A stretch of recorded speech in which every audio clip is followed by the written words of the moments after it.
Assalamualaikum warahmatullahi wabarakatuh. Mimin lanjutkan lagi cerita Raja Kegelapan Cipenya. Tapi seperti biasa, sebelum dilanjut, bantu tekan tombol like dan berkomentar juga. Tuan Rena, gas. Bab 1311 Balas Dendam. Tubuh Ling Xiangfeng mengeluarkan suara petasan yang meledak. Pada saat itu, dia merasakan perutnya bergejolak dan diserang oleh kekuatan seperti badai. Sumber kekuatan ini adalah tinju Ji Fei, yang berubah bentuk bahkan tanpa menyentuh pakaiannya. Yang itu tidak sekuat kepalan tangan bayi ini. Sungguh tidak dapat dipercaya, sulit untuk membayangkannya. Semua orang di tempat kejadian sangat terkejut ketika melihat kejadian ini. Mereka semua melihat ke arah Ji Fei dan tiba-tiba menemukan bahwa Ji Fei berdiri tegak, seperti patokan. Sinar matahari yang menyinari tubuhnya bagaikan lapisan emas.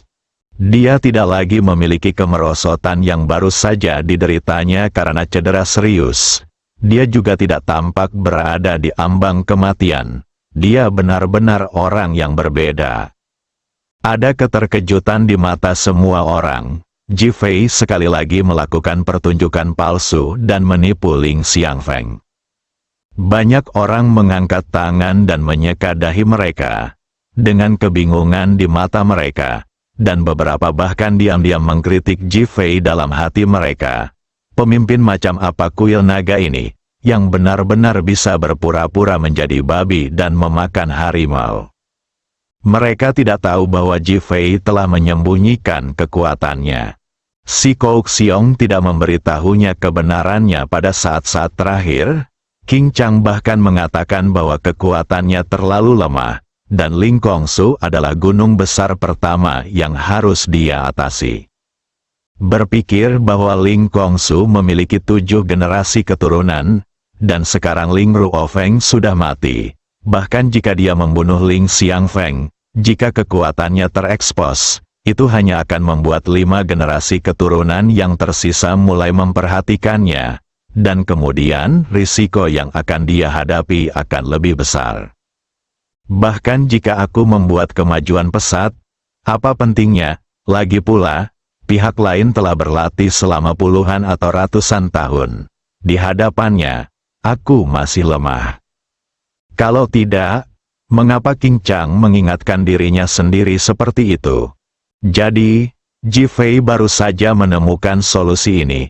Ling Xiangfeng tidak tahu bahwa dia baru saja mengusulkan untuk mengambil inisiatif menyerang Ji Fei, yang merupakan hal yang diinginkan Ji Fei.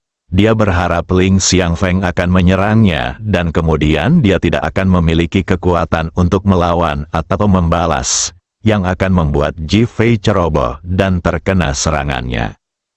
Ling Xiangfeng yang malang tidak tahu apa-apa, dan benar-benar ditipu oleh Ji Fei, menjadi replika Ling Ruofeng.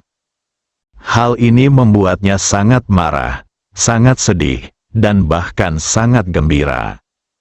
Saya benar-benar membuat kesalahan bodoh, aku sungguh memalukan. Sebelumnya, saya katakan bahwa kematian Ling Ruofeng tidaklah tidak adil, bahwa dia pantas mendapatkannya, dan bahwa dia yang harus disalahkan. Saya tidak pernah menyangka bahwa dalam sekejap mata, saya akan menjadi orang yang harus disalahkan. Fiu, haha. Li Ruoxi dan Su Piaomiao, 2 wanita yang tadi menangis, tiba-tiba tertawa terbahak-bahak. Ketika kedua wanita itu mendukung Ji Fei, mereka tahu bahwa dia tidak terluka. Mereka sekarang memiliki pemahaman diam-diam dengan Ji Fei dan segera tahu bahwa Ji Fei sedang berakting. Jadi mereka bertindak sangat cemas dan khawatir, dan bahkan berteriak dengan air mata di mata mereka, hanya untuk melumpuhkan Ling Xiangfeng. Hasil kesuksesan, ketika Ling Xiangfeng mendengar kedua wanita itu tertawa, dia sudah mengerti apa maksud mereka, memikirkan bagaimana dia begitu bijaksana sepanjang hidupnya, tetapi sebenarnya ditipu oleh Ji Fei. Dia merasa sangat sedih sehingga dia ingin bunuh diri. Ah, Ling Xiangfeng menjerit dan mundur dengan cepat. Kepulan-kepulan, dia memuntahkan 3 suap darah. Wajahnya menjadi pucat, dan semua kekuatan di tubuhnya pada dasarnya hilang. Dia sekarang menjadi orang cacat yang terluka parah. Dia segera melihat sekelilingnya dan jantungnya terasa amat sesak. Sekarang, dia akhirnya mengerti mengapa Ji Fei hanya berdiri di depan para pengawal Ling Kongsu. Ini adalah untuk menggunakan serangannya untuk membunuh orang-orang itu. Kalau tidak, dia bisa menggunakan teknik penyerapan bintang untuk menyerap kekuatan mereka dan segera pulih dari luka-lukanya. Tetapi semuanya sudah berakhir, itu tidak bisa dilakukan. Ji Fei menghitungnya selangkah demi selangkah, membawanya ke situasi putus asa selangkah demi selangkah. Ia mengira usianya sudah lebih dari 100 tahun dan telah melewati lebih banyak jembatan daripada Ji Fei yang telah melewati jalan raya. Sekarang Ji Fei telah menipunya hingga ia berada dalam situasi yang sulit. Ia tidak dapat berkata apa-apa dan tidak dapat bertatap muka dengannya. Ji Fei, kau adalah musuh paling licik yang pernah kulihat, kau menipuku. Ling Xiangfeng mengangkat tangannya untuk menyeka darah dari sudut mulutnya dan berkata sambil menggertakkan gigi. Ji Fei tersenyum dan merentangkan tangannya. Terima kasih atas pujiannya, menurutku ini hebat. Haha, bodoh, orang-orang yang santai dari keluarga seni bela diri kuno tidak dapat menahan tawa dan umpatan. Mereka juga merasa sangat lega. Dan mereka benar-benar mengagumi dan menghormati Ji Fei dari lubuk hati mereka. Itu hanya sampai pada titik kesempurnaan. Ling Xiangfeng bahkan lebih arogan dan berkuasa daripada Ling Ruofeng. Tetapi sekarang dia dihina dan dicemooh oleh cicit-cicitnya, yang sangat menyakitinya.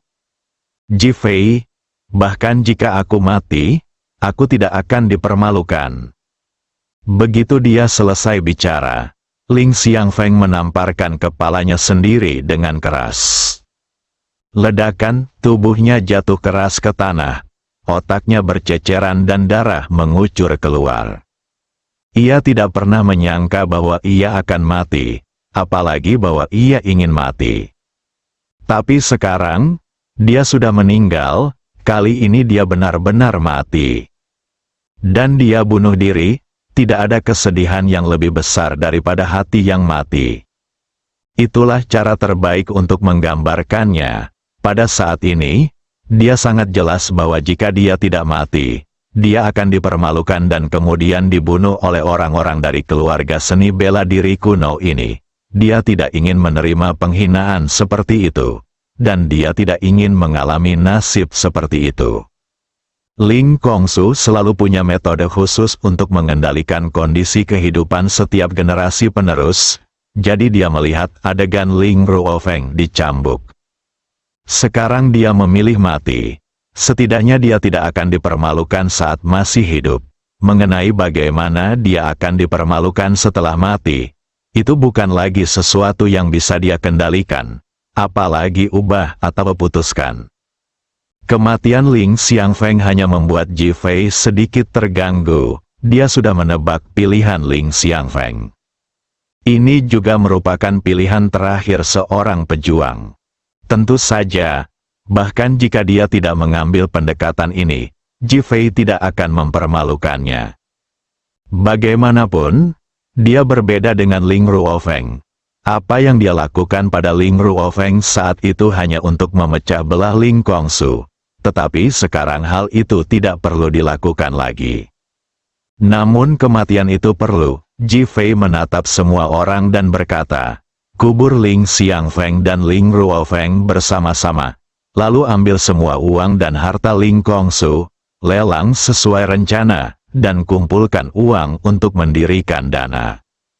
Ya, semua orang langsung setuju serempak. Ji Fei bahkan tidak tahu nama satu orang pun dalam kelompok orang ini, apalagi bertanya, tetapi dia yakin bahwa mereka pasti akan melakukan apa yang diperintahkan kepadanya. Alasannya sangat sederhana, rasa hormat mereka kepadanya datang dari lubuk hati mereka. Ji Fei, Su Piaomiao dan Li Ruoxi mencari Ling Kongsu tetapi tidak menemukan sesuatu yang istimewa, dan mereka bahkan tidak menemukan informasi apapun tentang keturunan generasi Ling Kongsu sebelumnya. 3 orang terakhir meninggalkan Ling Kongsu dan bergegas ke Longdu. Biarkan orang-orang dari keluarga seni bela diri kuno melakukan sisanya. Pada saat ini, di sebuah villa jauh di Longdu, seorang lelaki tua dengan rambut dan janggut putih perlahan membuka matanya. Ling Xiangfeng sebenarnya sudah mati, Ling Kongsu sebenarnya sudah hancur.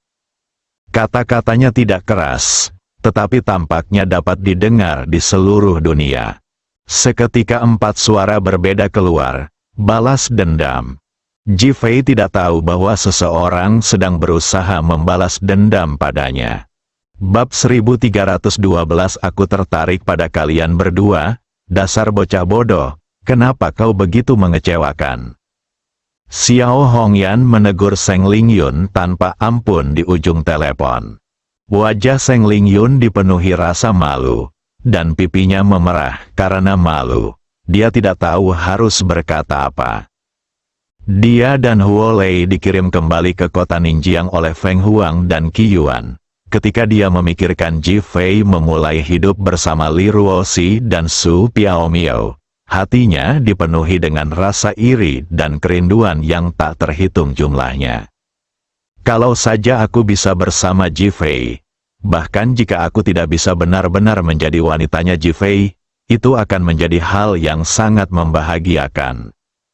Dalam keputusasaan, dia hanya bisa menelepon Xiao Hongyan dan meminta bantuan ibunya untuk mencari solusi. Si cantik yang sombong dan tersenyum itu merasa sangat kesal. Dalam kehidupan ini, dia bersaing dengan Zhao Mengchen untuk memperebutkan ayah Ji Fei, Ji Guanghui, tetapi dia kalah. Dia menaruh harapannya pada putri angkatnya Seng Lingyun, namun dia tidak menyangka bahwa putrinya juga akan kalah. Terutama karena meridian yang murni milik Ji Fei benar-benar terbuka. Bukankah itu berarti Seng Lingyun tidak lagi diperlukan? Hal ini membuatnya tidak bisa berkata apa-apa, sangat kecewa, dan dipenuhi dengan perasaan gagal yang tidak dapat dijelaskan. Seng Lingyun tetap diam bahkan ketika dia dimarahi. Apa yang akan dilakukan Ji Fei selanjutnya? Xiao Hongyan menahan amarahnya dan bertanya. Dia mengatakan akan pergi ke Longdu setelah pertempuran yang menentukan di Beihai untuk menangani beberapa masalah pribadi. HMPH, lalu apa yang masih kau lakukan di kota Ninjiang? Pergilah ke Longdu, kemanapun dia pergi di masa depan. Pergilah ke sana. Kalau tidak, apa yang akan kau lakukan jika penyakitmu kambuh? Lagi pula, dia bisa menerima Su Piaomiao. Mengapa dia tidak bisa menerimamu? Apa kau tidak ingin merenungkan dirimu sendiri? Wah, Xiao Hongyan langsung menutup telepon. Dia benar-benar marah dan bahkan menjadi gila karena marah. Putrinya ini tidak hanya gagal membuatnya bangga, tetapi malah membuatnya mendapat masalah. Dia sekarang ingin menangkap Ji Fei dan bertanya kepadanya apa sebenarnya yang salah dengan Seng Lingyun. Mendengus, Ji Fei, jika kau tidak mau menerima putriku, aku akan menangkapmu dan menidurkanmu bersamaku. Lalu aku akan menyelesaikan kesepakatan ini. Mari kita lihat apa yang akan kau lakukan. Ada kilatan tekad di mata Xiao Hongyan, dan dia bersumpah bahwa dia tidak akan pernah membiarkan tragedi itu terjadi pada putrinya. Terlebih lagi, dia sekarang yakin bahwa Zhao Mengchen tidak akan menolak. Bagaimanapun, dia tidak ingin putranya memiliki sedikit istri. Di sisi lain, Seng Lingyun juga merasa malu setelah dimarahi. Akhirnya, dia menggertakkan giginya dan langsung menelepon Huo Lei. Kedua wanita itu membuat janji dan pergi ke Longdu bersama. Ji Fei tidak tahu semua ini, jadi dia membawa Li Ruoxi dan Su Piaomiao kembali ke Beihai terlebih dahulu.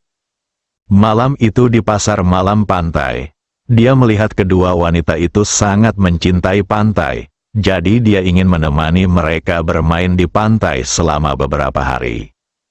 Kedua wanita itu juga sangat senang, karena status mereka, Su Piaomiao jarang berhubungan dengan orang lain dan tidak pernah sesantai ini. Ketika Li Ruoxi bersama Ji Fei, dia merasa bahwa dia menjalani kehidupan yang normal atau berjuang dalam ketegangan. Dia selalu menghadapi serangan dari musuh dan dijebak berulang kali. Sekarang dia akhirnya tidak perlu menahan Ji Fei. Dia juga bahagia dan santai. Mereka bertiga tiba di pantai. Ji Fei mengambil payung untuk kedua wanita itu dan mengajak mereka berenang di laut. Mereka bertiga seperti keluarga. Entah mengapa, Ji Fei menerima Su Piaomiao dengan sangat cepat. Bukan penerimaan secara fisik, tetapi keduanya memiliki banyak resonansi dalam jiwa, yang mengejutkan Ji Fei. Yang terpenting adalah Ji Fei dapat terus memahami beberapa hal tentang kultivasi dari Su Piaomiao. Dia seperti benih. Ketiga orang itu berenang cukup lama dan semuanya kelelahan. Ji Fei meminta kedua wanita itu untuk kembali ke pantai dan beristirahat di bawah payung, dan dia pergi membeli makanan untuk mereka. Ji Fei pergi, dan kedua wanita itu berbaring di bantal payung, berpegangan tangan, seperti saudara kandung. Saudari Piaomiao, aku sungguh berharap agar aku dapat menjalani kehidupan yang tenang dan bahagia bersama Ji Fei setiap hari. Li Ruoxi berbicara lebih dulu. Saya harap Ji Fei dapat menyelesaikan misinya lebih cepat. Jika dia dapat menyelesaikannya lebih cepat, dia akan memiliki lebih banyak waktu. Saat itu, anakmu mungkin sudah dewasa. Ketika Su Piaomiao bercerita tentang Ji Fei dan anak-anak keluarganya, entah mengapa, dia merasakan sedikit rasa iri di hatinya. Bahkan jantungnya berdetak kencang 2 kali, memperlihatkan keinginan yang besar. Li Ruoxi menoleh ke arah Su Piaomiao dan berkata dengan serius, "Bukankah Ji Fei bilang dia ingin tidur denganmu? Kenapa kamu tidak tidur di tempat tidur kami malam ini?" Wajah Su Piaomiao tiba-tiba memerah. 2 wanita tidur dengan 1 pria, sungguh memalukan hanya dengan memikirkannya. Jika dia tidak marah pada Ling Ruofeng, dia tidak akan setuju. Sekarang Li Ruoxi mengatakannya dengan sungguh-sungguh. Dia merasa sangat malu hingga ingin merangkak ke dalam tanah. Dia segera menggelengkan kepalanya. "Tidak, aku sama sekali tidak akan melakukan itu. Jika kamu pemalu, aku akan menciptakan kesempatan untukmu."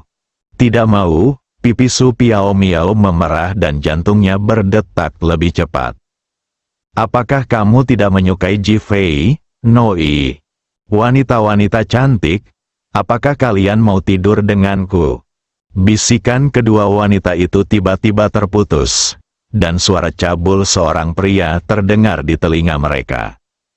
Kedua wanita itu terkejut dan segera duduk. Dalam keadaan normal, dia akan menyadarinya sebelum pria itu mendekatinya.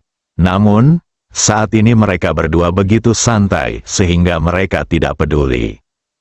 Melihat pria di depannya, dia adalah seorang pria dengan tinggi lebih dari 1,75 meter, tampan, dengan senyum lebar dan percaya diri di wajahnya. Tampaknya di matanya, tidak ada yang mustahil. Pria itu tampaknya tidak peduli dengan reaksi kedua wanita itu. Ia terus tersenyum dan melangkah maju, mengulurkan tangannya. "Namaku Wu Tianze, senang bertemu kalian berdua. Cantik, siapa nama kalian?"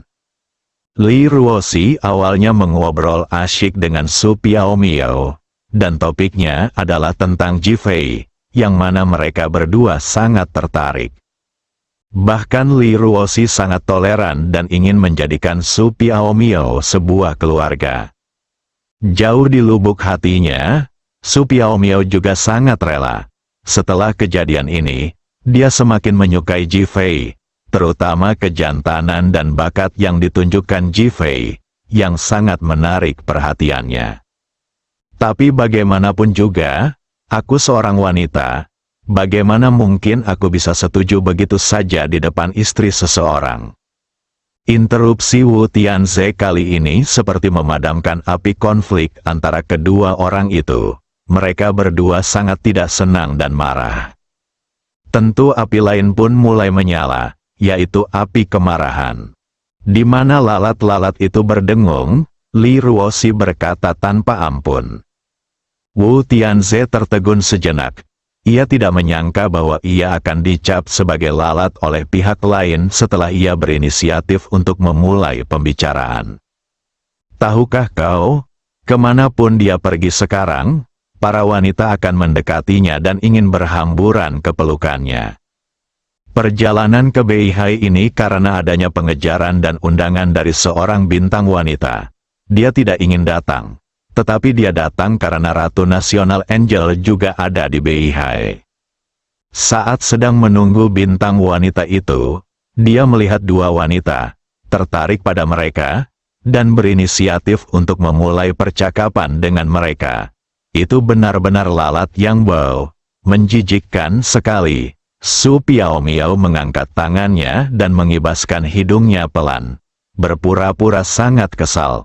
Oh, aku tertarik pada kalian berdua, bersambung.